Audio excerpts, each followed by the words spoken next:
Yo, my YouTube family. So, from what I'm understanding, the Taliban have taken over. But yeah, before we get into this video, make sure you guys go like, comment, share, and subscribe. Click on the bell icon so that whenever I upload new videos, be notified. I just said to myself, I've been hearing of Afghanistan, Taliban's, all these things from a long time ago. But I say, who are really the Taliban and what are they really after? What are they about? So I said, okay, I found this video on YouTube on Sky News.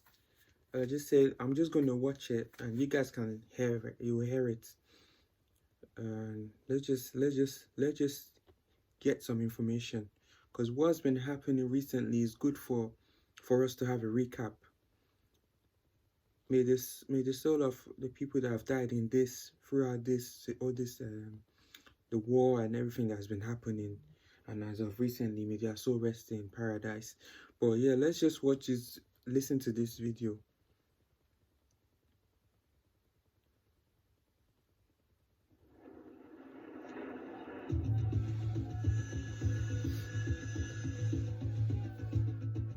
They've been a consistent presence in Afghanistan for over 25 years. But following the US withdrawal from the country, the Taliban stunned the world in how quickly it took over. I think it's a procession of the Taliban. Yes, it is. There's the white flag, and they're coming down the street. As Afghanistan prepares for the militia to rule the country once again, who exactly are the group and what do they believe in?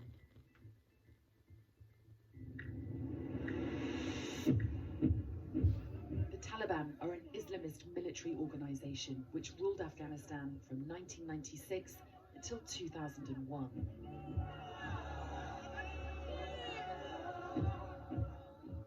They believe in a hardline interpretation of Sharia law and want to restore their strict approach to the governance of the country. For 2 decades, they fought against the internationally recognized government of Afghanistan. It's taken a few minutes to put it into this culvert, and you really can't tell that it's been there, certainly not in the dark. In the early 1990s, the Soviet Union was successfully pushed out of Afghanistan by resistance fighters known as the Mujahideen. These fighters were funded and supported by the CIA as well as other Western powers. So it was funded and supported by the Western world. Making sense. The civil war that followed, the Taliban was the most prominent group that emerged and successfully took over the country.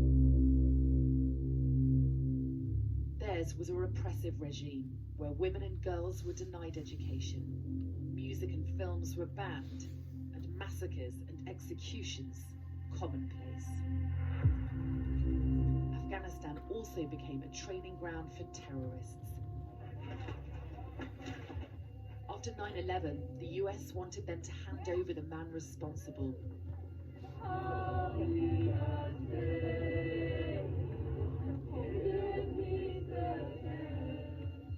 Osama bin Laden, who had trained in Afghanistan. They refused, so the US invaded, toppled the Taliban, and installed a government which they hoped would be able to run the country on its own. The Taliban regime is coming to an end.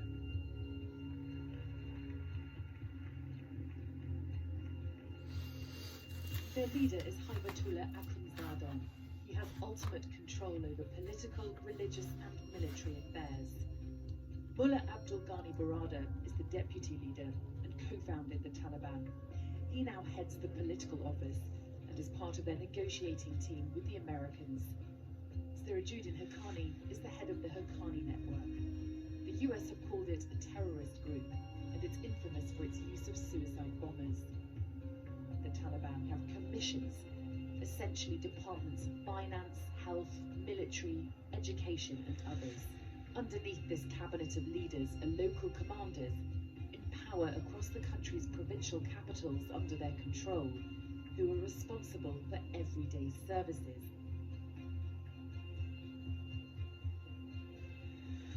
Among ordinary Afghans, support for the Taliban has decreased in Afghanistan in the last decade. In 2009, a survey found that just over half of the population had sympathy with armed opposition groups, such as the Taliban. But in 2019, the same survey found that 85% of Afghans had little sympathy for the Taliban.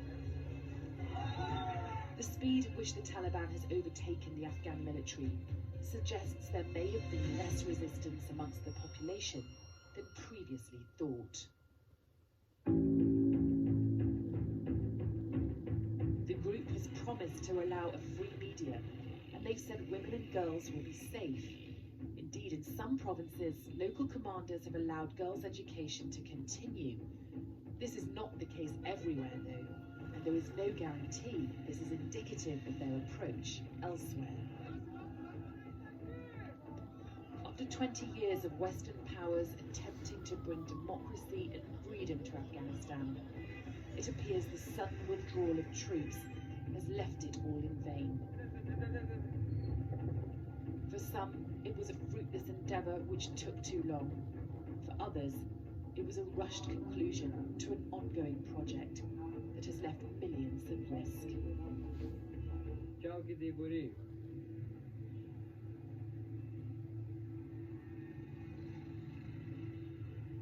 Wow, it's actually so sad.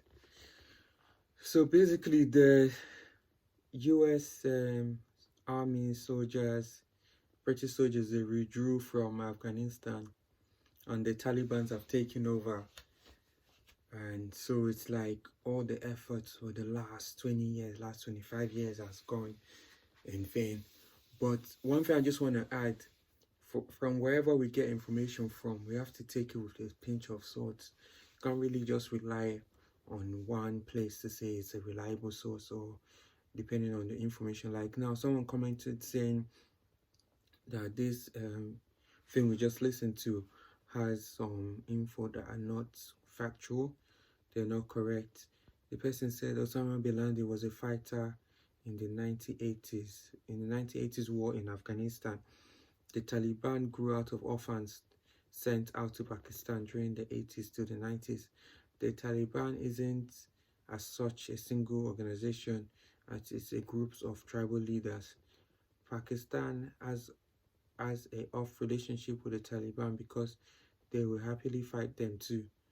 This was demonstrated during the mid-2000s, and the fact that the Pakistan government have only just got their polio vaccination program back on track after the CIA used it as a cover to try access Bin Laden compound. Wow. Someone said also, I might add, Mujahideen,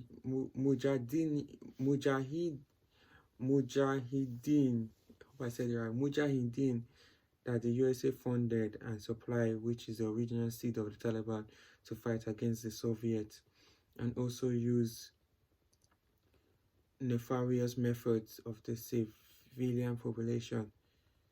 Wow. These things go deep though. Someone said we caused this issue. We had no business in Afghanistan and Iraq in the first place. We have no right to be surprised at it was war, our fault. This was allowed to happen. We went to war based on lies, greed, and nothing to do with national security. That's what the person said. Someone said we had business, we just didn't conduct it the right way. Someone else said nobody had business in other countries. Damn. Politics is something that is deep. Me, I'm just worried and concerned about like the innocent people, just people in general, the state of welfare, especially with the women. Like they said, like now this article is saying Taliban say they will guarantee women's rights under the limits of Islam following takeover of Afghanistan. So that's the thing, because they are restricting, according to sources, the Taliban want to restrict women freedom to education, to work, and all those things. And it's kind of worrying, like, it's very worrying because people don't feel safe. I don't know if you've seen, there's some clips of people trying to leave their country, climbing on aeroplane, like holding on to parts of the aeroplane. Some people even dropping down and so on. Let me see. It's very sad. It was very sad. The way this world is going, like, there's so much going on. I'm trying to read. Say women will be affordable all their rights because women are keepers of society. We are guaranteeing all their rights within the limits of Islam. That's what this person said. What does within the limits of Islam mean? That's what somebody comment. What does within? No. What do you guys think though? Do you think this is this all to do with religion or what? Like what is this? Because it's so sad. Because they're trying to enforce rules and regulations. People don't have a freedom to live.